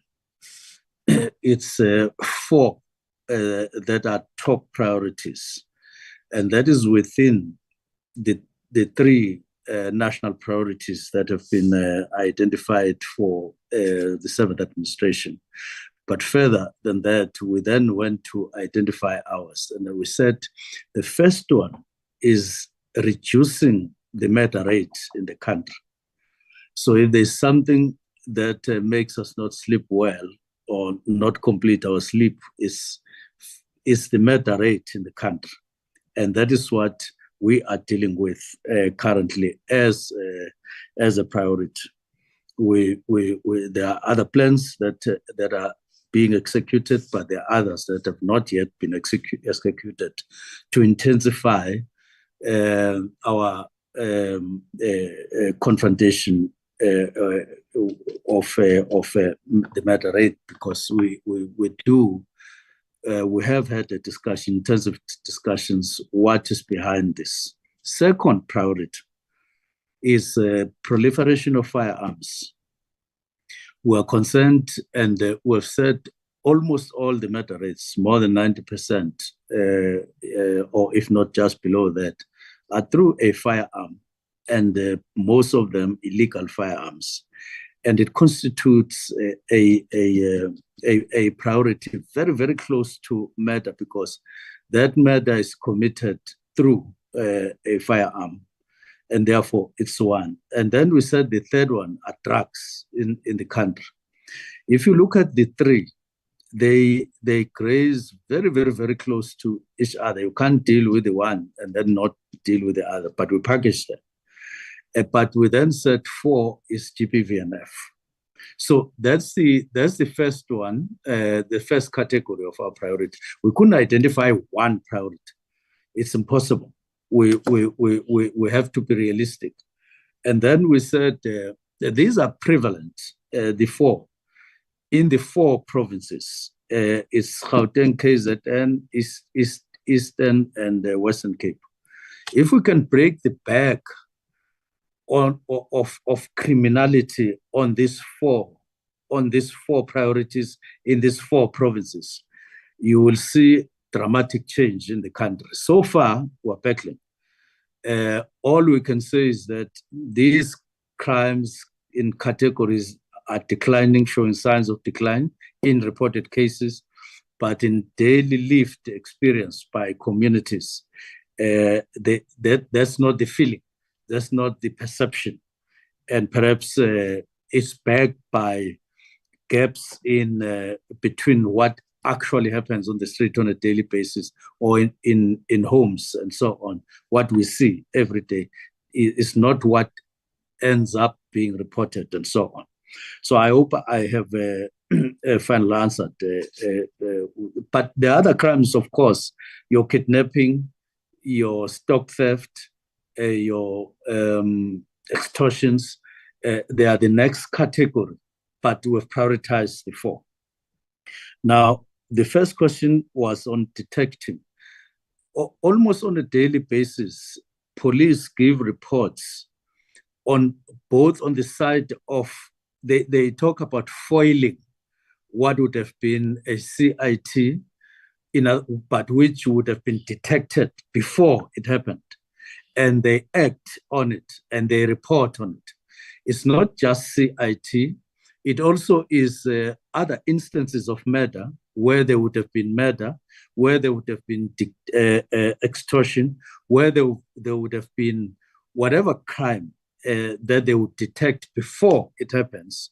But even after it happens, police go on to detect. And that's where the normal detective work is after the effect. But that doesn't mean that all police resources are confined to after the effect. Intelligence and other units work on preventive side, even visible policing, including Chanel, all of that. It's on the side of detecting or anticipating and preventing crime before it happens. Now, the last one is firearms seized that is talking about Unyambos. Now, the firearms, I mean, that one, let me ask National Commissioner to respond to, but it's around what do we do with firearms that get seized in operations, whether it is an arrest of one person or a group or through Chanel or wherever, or even in exchange with police when criminals fire back and police respond and people get neutralized and all of that. What do we do with those firearms? And I'm sure National Commissioner would be much more articulate on that. Thank you very much. Thank you, Minister. General Masemola. Thanks, Honorable Chairperson and honorable members. Yeah, firearms that get confiscated when crime has been committed, as we know, basically they go for ballistic testing, and so that we have the database for probable linking to that crime or any other crime. And thereafter, if the firearm has committed a crime, there is a process either through the court, where the court will declare the owner unfit to possess the firearm. In that case, the firearm gets confiscated to the state and it gets destroyed. And if it is not, let's say it's on self-defense, which is justifiable, the firearm is returned to the owner. So in such cases, it's supposed not to take very long time after a case. So yeah, in this case, we will not know whether the firearm is still there or is it confiscated to the state and destroyed, or yeah, we won't know. I think we will need to go to that specific case, but generally that's how we deal with firearms. And then Honorable Skosana, yeah, when the ID was still not permanent, there were members of SAPS that were seconded to the ID, both from General Detective as well as the DPCI. Since it became permanent, they have appointed their own members. Some they appointed SAPS members, so they are now a permanent institution and they are doing their own work. Yes, there were cases that they've taken from the SAPS, which they are investigating, which according to them falls within their mandate. So I think that can best be argued at the relevant platform. I don't know which committee they report to, but I think it can be raised there. On the file reference that you gave, Honorable Chair, I'll have to go and check the file reference that Honorable Skosana gave to see what exactly is there, and we can respond in writing. Thank you very much. Thank you, General Masemola. Colleagues, I'm going to give one last round, one last bite at the apple for today from the committee. Are there any specific points that anyone from the committee would like to raise before we start with the conclusion?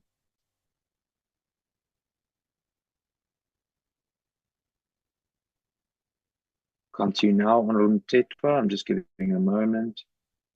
Thank you, Chair. No, I must say that the minister has given me the answer. This time he has indeed answered my question.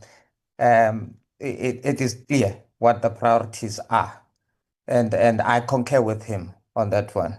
Just wanted to say that. And on the other cases, that the Mondio cases, I would like to get a response from that on that if it is possible. Thanks, Chair. Thank you, Honorable Mtetwa. One thing that I just want to raise today that I think is important, considering we've touched on it in this discussion, is the omission of the crime statistics against women and children. I wrote, Minister, to yourself and the National Commissioner, I think on Tuesday or Wednesday, regarding this. But I want to just emphasize and I think the deadline for response is today. But it's critical for us to get to the bottom of this, because General Musekile indicated that the full complement of the data was in the longer presentation, but we then checked and it was certainly not in there. So we've requested three specific things. The one, on behalf of the committee, is the reasons for the omission of disaggregated data on crimes against women and children in the fourth quarter crime stat 24-25. I hear what the National Commissioner has said, but it's never, for many quarters, it wasn't omitted. So I don't understand why this time it was. And then secondly, the explanation for provision on or factually inaccurate information that was given in the 11 June meeting, because it was definitely not in the said presentations as indicated on that day. And then the third one, which is the last specific request, was what steps will be taken to hold the relevant persons accountable for this. So we see this in a very serious light. I think in terms of oversight and for us to get accurate information, we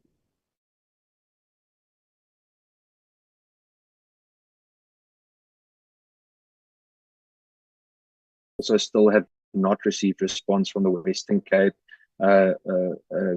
Office of the South African Police Service regarding the list of members that are currently facing very serious criminal charges from being in possession of large amounts of narcotics, another one being out on bail after rape, all being back at stations and doing frontline services. We learned again this morning, I see the article is in Daily Maverick, of a detective attached to FCS in the Eastern Cape who admitted to committing an armed robbery. He literally admitted to committing an armed robbery, and his sanction was two months of suspension. We have mentioned this before in the committee, these specific matters. Honorable Kola Barnard mentioned a few. Honorable Adams raised the matter of General Leshaba being back at work despite having been arrested and receiving bail last year. I'm missing some of the urgency and the direct, almost want to call it tackling of these types of individuals. It's quite similar to the VIP 8 attached to the protection detail of the Deputy President. I know I sound like a broken record on it. There are many more examples, but it just it boggles my mind. If any member of the public, any member of this committee would make them guilty of any one of these offences, there's just no chance that that you would be able to survive in the office of, or at least as a member of parliament, certainly of this committee, and it just begs the question of how we handle impunity. I'm going to close the meeting. We have had a good deliberation. I want to remind SAPS again, please to respond regarding the data that was emitted of violence against women and children. The deadline is today for that response. And if I may also plead for a response on the members that we have inquired about, including the detective in the Eastern Cape, several in the Western Cape, who are back at work despite serious criminal charges, some being out on bail, etc. Honourable Ntetwa, I'm going to give you 10 seconds. Is there something specific you want to add? Yes, Chair. It is just generally about, I was not okay in the previous sitting when I realized that the committee is becoming something else. You know, when we are in the committee, we leave our political differences because we are dealing with issues of national importance. And I can say, I saw this coming, that the committee is becoming a political showground for political toddlers who have taken a particular posture to ridicule other members with statements such as, people must take us serious. I just want to warn members like Honorable Muela, who likes to address other members instead of focusing on improving his dithering manner of reading questions. Honourable Ntetwa, we're not going to go into this. Do jargons. Chairperson, please can the committee, for the purpose of the decorum, I mean, we can't look like the way we looked last week. No, but Honourable Ntetwa, we have addressed this. We addressed this on Wednesday. We spoke on Wednesday as a committee. It was a very positive committee engagement. We will continue to build on that. I think there's general decorum. Today was constructive. Yes, it was constructive. And we'll build on that. So let's build on what we started on Wednesday. Today was positive as well. I know sometimes things take long, and it does feel frustrating to myself as well. I agree with you that we put political differences aside. I'm very appreciative of the training that Parliament is currently presenting. I think yesterday was very, very good. And I must appreciate that there have been no disruptions of any kind in the last two committee sittings. So let's acknowledge that, and let's build on the positive work that we've done over the last two sessions, if that's okay. Thank you, Chair. Thank you, Honourable Ntetwa, for yourself as well, and the way that you approach these things. I would like to then close today's meeting. I just want to thank the Minister of Police, Minister Mkhunu. Thank you again for engaging on so many of the points today. The same to General Masemola and the team from the South African Police Service. Thank you to the committee members. Thank you, General Rabi, for your presentation today. I then close the meeting. Have a good Thank you, Chair. Adopted. Yes.